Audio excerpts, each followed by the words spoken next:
In 385 BC, there was a boy born sickly and frail. He had nearly a debilitating speech impediment. At 7 years old, his parents died, and his guardians stole all of his inheritance, and they refused to send him to school. His weak stature prevented him from receiving the customary Greek gymnastics education as well. So he was basically a parentless, weak, awkward child with a stutter whom everybody laughed at. Now that's a sad deal, right? So, as you would expect, this made him pretty damn mad. The boy, now a man, moved underground and began plotting a horrible revenge on the people who had wronged him. In order to take them to court, he had to make his case, which means it would require him making a convincing speech. But for this small stature mumbler, that was going to be a big problem. So this is what he did. He overcame his stutter by filling his mouth full of rocks and then shouting into the wind while running. Apparently, formal speech therapy had not yet been invented. This was so he learned to form words clearly and with great volume. He would also practice by reciting entire speeches in a single breath. This was in order to develop his endurance. To keep himself dedicated to his training, he shaved half his head to motivate himself to stay inside. This was so that he would stay focused on educating himself and working on his speech. Eventually, he emerged from his dark cave, but it wasn't to kill everyone in a murderous rampage. Instead, he emerged as an eloquent and masterful speaker. He challenged his guardians in court, he won handily, and regained the last bits of his fortune.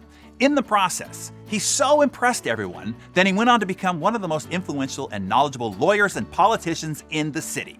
Who is this madman? Demosthenes of Athens, Greece, recognized as one of the greatest of ancient orators of all time.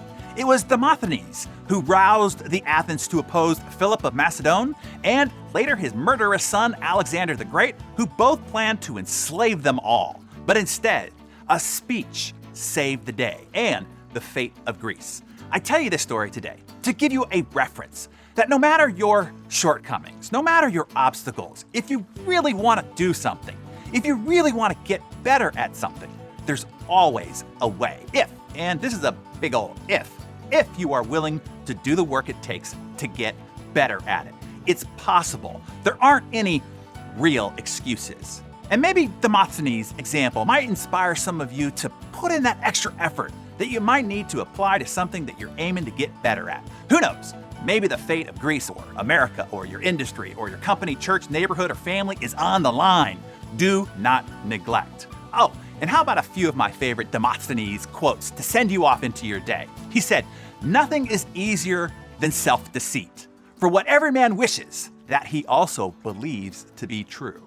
And no man who is not willing to help himself has any right to ask for help from his friends or the gods. And all speech is vain and empty unless it be accompanied by action." So now go out and take some action and tell us what this example inspires in you in the comments below.